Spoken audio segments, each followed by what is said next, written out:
Olá, meus queridos, a graça e a paz do Senhor Jesus esteja com vocês.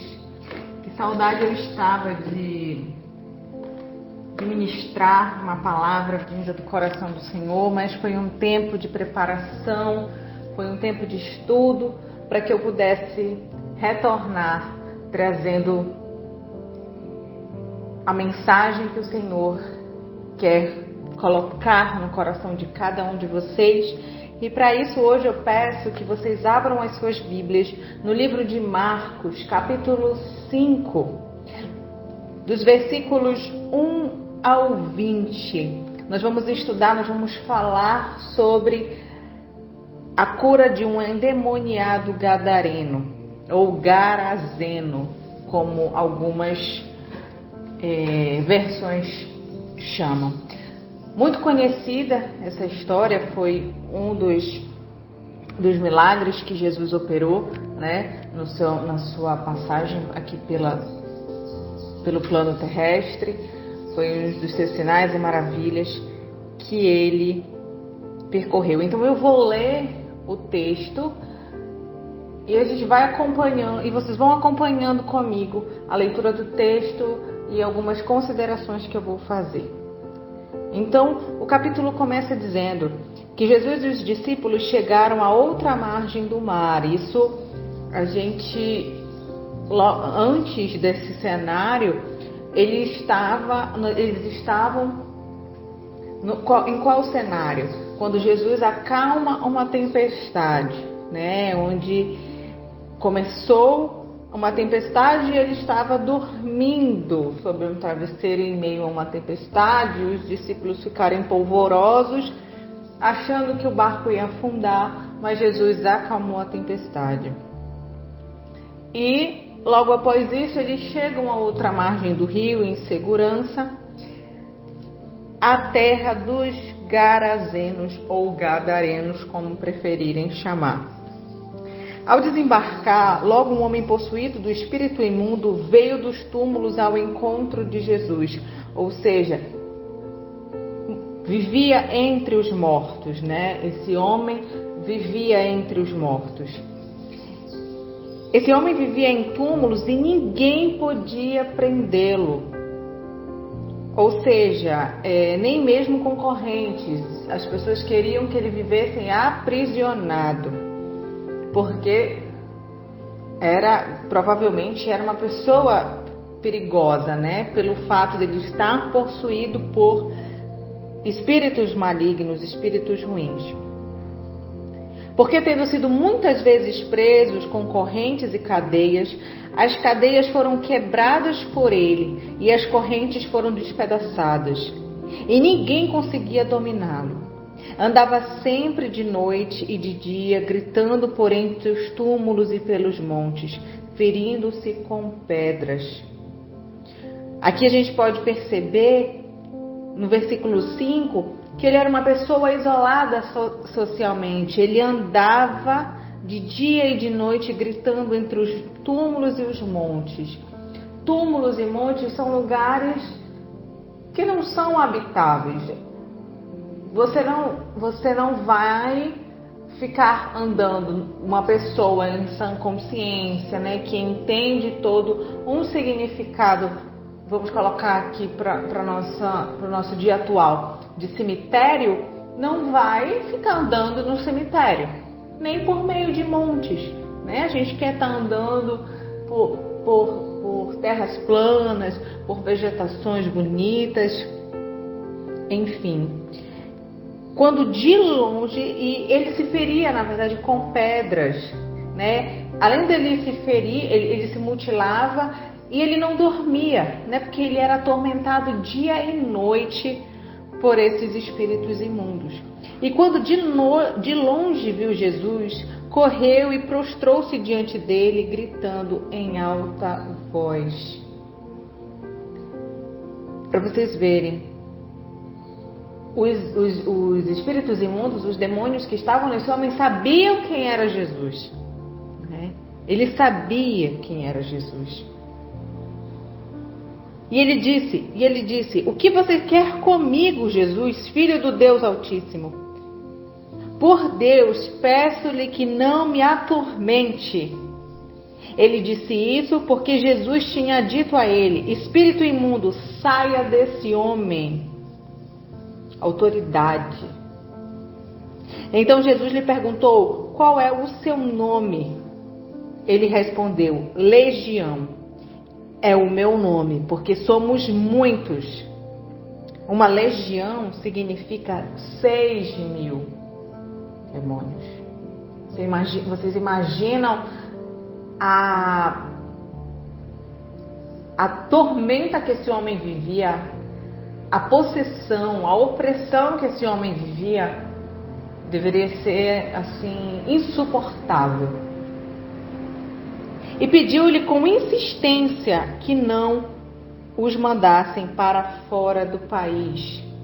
O que a gente vê aqui no versículo 10? Que os demônios, eles imploram para ficar no país. Por quê? Porque nem os demônios podem fazer nada sem a autorização de Jesus. Se ele disser, vai embora, ele tem que sair, porque há poder e autoridade no nome de Jesus. Foi concedido poder e autoridade a Jesus.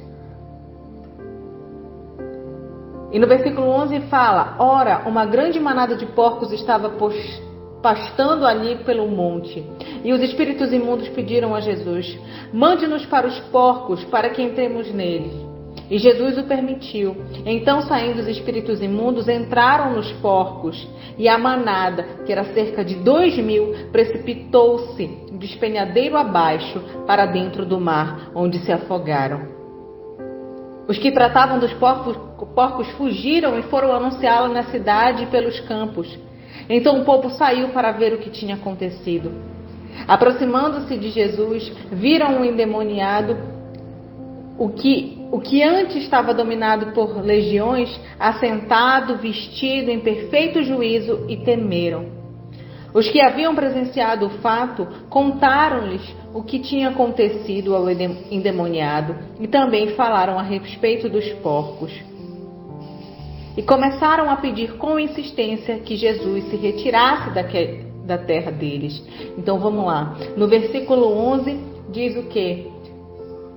Que quando Jesus, ele diz que a grande manada de porcos, tinha uma grande manada de porcos, então os espíritos imundos pediram para que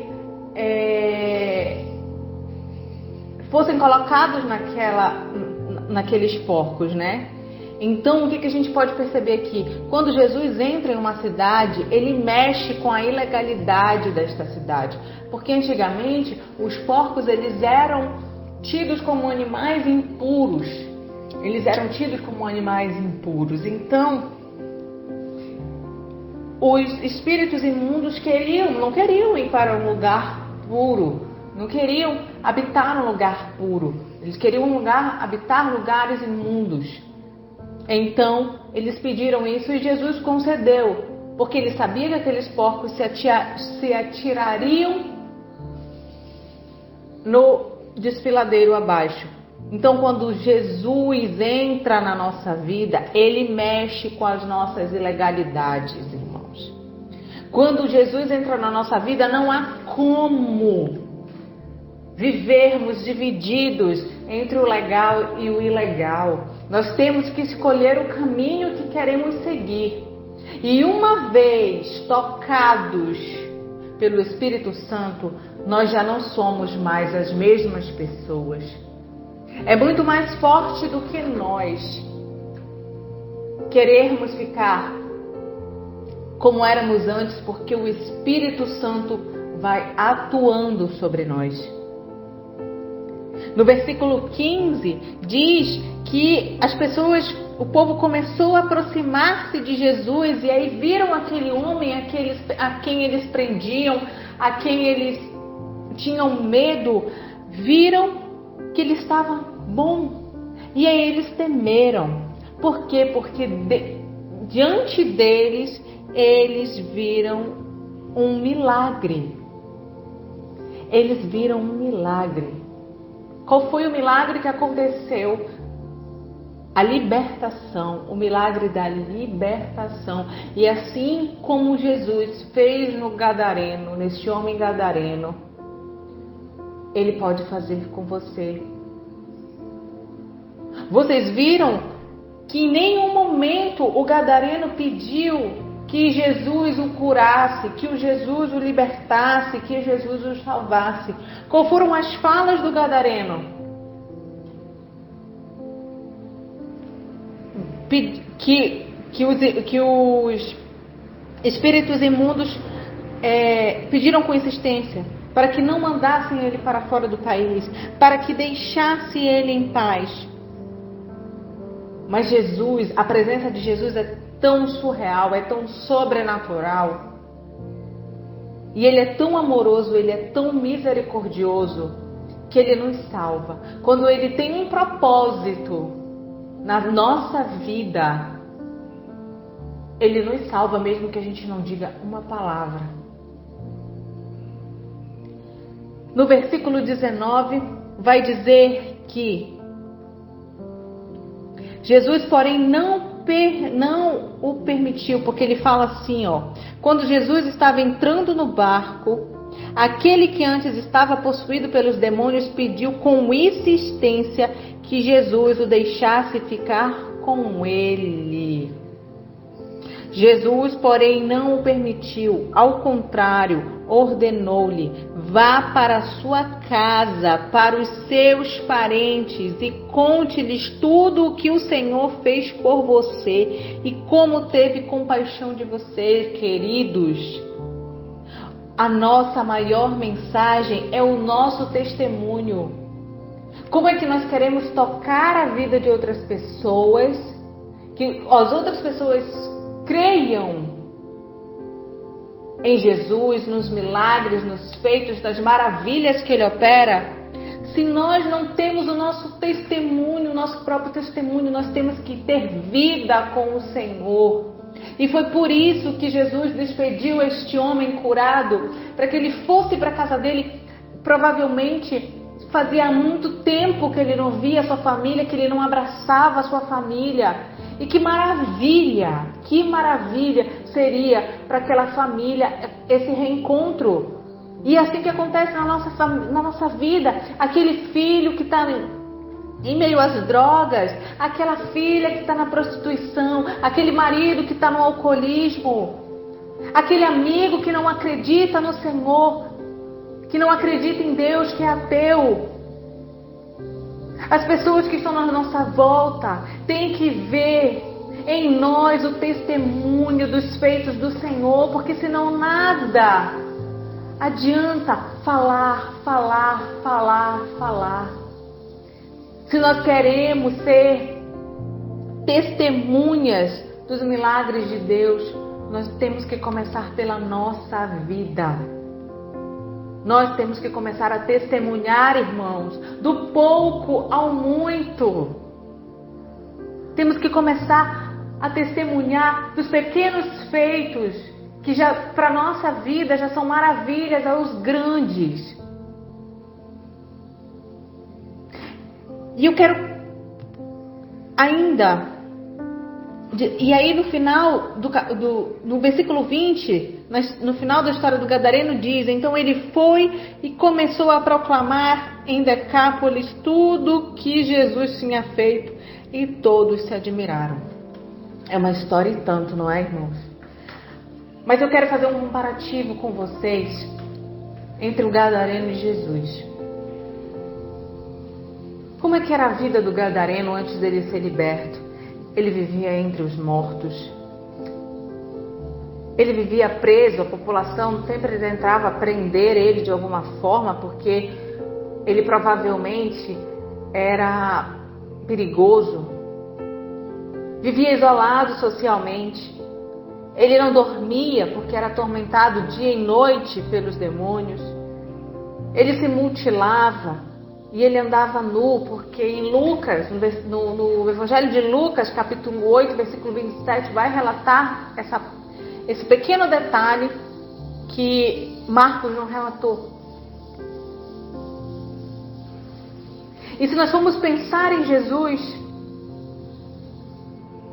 Jesus passou por tudo isso também para que esse homem pudesse ser livre, para que nós pudéssemos ser livres. Jesus passou 3 dias no mundo dos mortos, pegando a chave do inferno. Jesus foi preso. Ele ficou isolado socialmente, esperando lá o julgamento. Ele não dormia porque ele era atormentado por chacotas, por piadinhas, por interrogatórios. Ele foi mutilado com açoites, com uma coroa de espinhos sobre a sua cabeça. Tiraram as suas vestes. Vocês conseguem compreender a semelhança, o comparativo entre o gadareno e Jesus? Jesus trocou de lugar com o gadareno, conosco, amados. Nós tínhamos de tudo para ser esse gadareno. Nós ainda temos de tudo para ser esse gadareno, mas Jesus está disposto a trocar de lugar. Na verdade, Ele já se dispôs, Ele já trocou de lugar com a gente. É por isso que nós estamos aqui. Mas todos os dias Ele também está disposto a te libertar, como Ele fez com este homem, que há muitos anos ele vinha sendo atormentado. E basta um encontro com Jesus para que a vida desse homem fosse mudada. Jesus pisou naquela terra, Jesus pisou naquele lugar, e a primeira pessoa que ele encontrou foi esse endemoniado. Basta Jesus entrar na sua vida. Basta você estar no lugar certo e na hora certa, com os ouvidos atentos, para que Ele haja com um milagre na tua vida. Seja de libertação, seja de cura, seja de providência financeira, seja de providência no emprego, uma porta de emprego. Basta que você deixe Jesus entrar na sua vida e tirar toda a legalidade. Deixa, querido, deixa Deus entrar na tua vida. Deixa Deus transformar a tua vida para que você seja um testemunho vivo. Não se esconda em sepulcros caiados, não se esconda nos montes, não se isole socialmente. Deus está esperando, Jesus está te esperando. Amém? Que essa palavra possa ficar no teu coração e que você possa refletir no quão maravilhoso Jesus foi para esse homem, para a família dele, e ele pode ser para a tua vida também. Deus te abençoe.